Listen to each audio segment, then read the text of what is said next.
that total acceptance, that total, I wouldn't have to change anything about me or be anything else because I was loved for exactly who I was.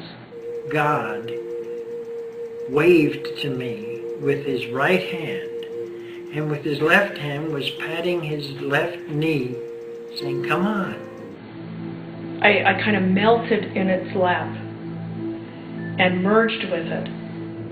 The next thing I knew, I was standing in the middle of a circle of these 12-foot beings of light. This being was also contained perfect knowledge, how everything works, perfect justice and compassion. They were pretty intimidating, but not really, because they felt more like family than the people I had seen.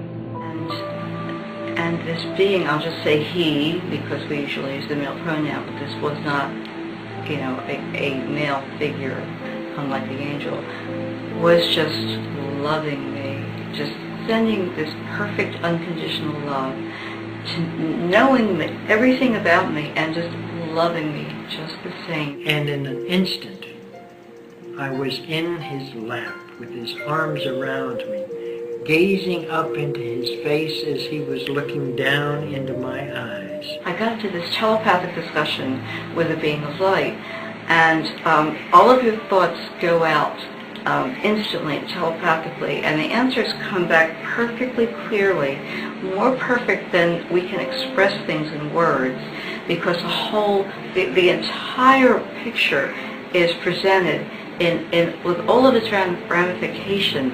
All the judgments, all the anxiety of this world just melted off of me like butter on a hot counter.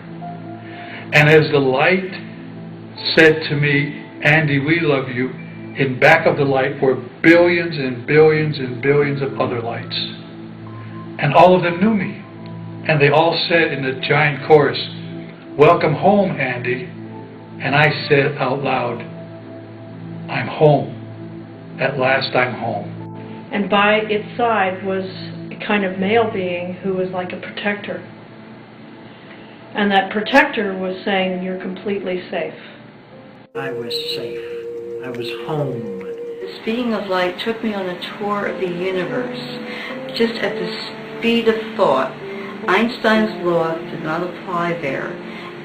It was just possible to travel from one celestial object to another. Stars coming into being, stars dying out, all of the beautiful objects, galaxies, comets, planets, all of these things, I just saw them as just beautiful, radiant, alive, and so magnificent. There was no darkness. Nowhere that I looked was there any darkness, like the way we see space. Everything was filled with its own internal light. And pretty soon I found myself out in the universe. It was full of stars and galaxies, and it was just the most glorious, gorgeous thing that you can possibly imagine. And you know what? It seemed familiar. And then we went to this one star that seemed to be at the center of all things. And we went into the center of this star where there was fire all around. But of course I wasn't afraid because I was completely loved and protected. And I wasn't in a body. I was sort of in the hands of God.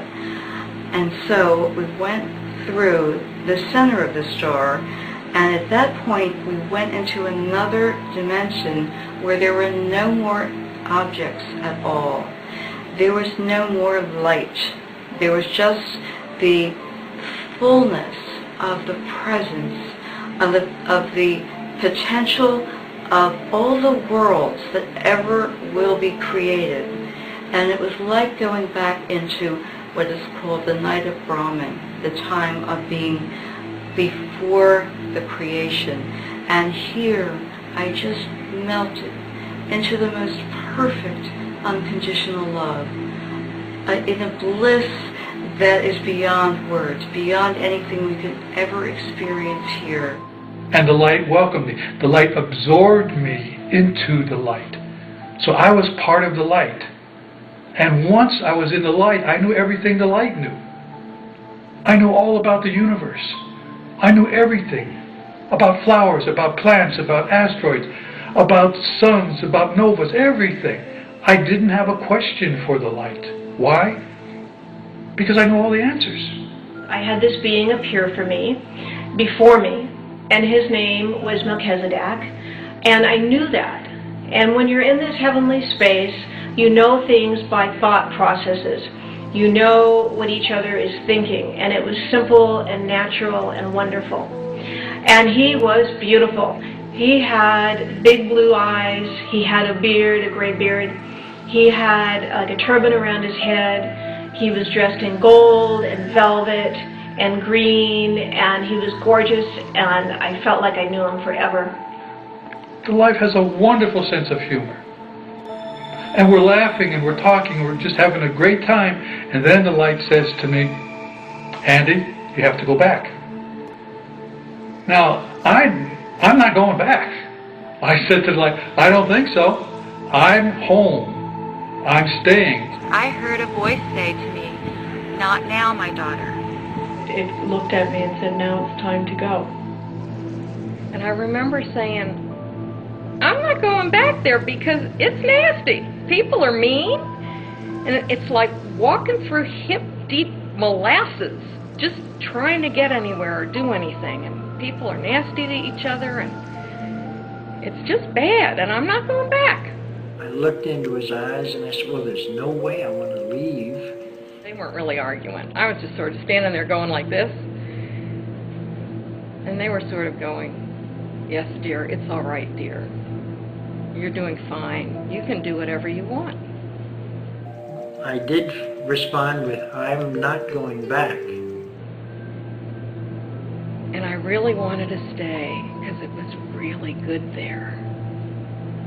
And then the light said to me for the second time, Andy, you're going back. And I said, no, you don't understand. I don't want to go back into that body. I don't want to go back on earth. I'm home here in the light. And then the light said for the third time, Andy, you're going back.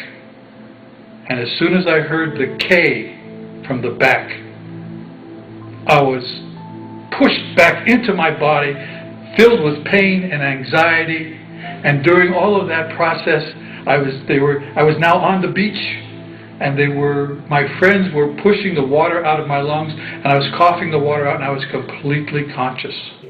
I came to in the hospital bed in Atlanta, Georgia, 2 weeks later.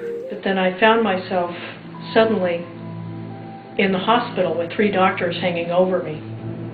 And the next thing I knew, I woke up in the emergency room at the hospital and said, oh my God, what happened? And the nurse said, you were in a car accident. And I said, that's not what I mean, because I wasn't supposed to come back. And I was crying. And all of my classmates thought I was crying from the pain of drowning. But I was crying because I was no longer in the light. I was back in my body. I was back on earth. I wanted to be in the light. And it just seemed to go on for this timeless period.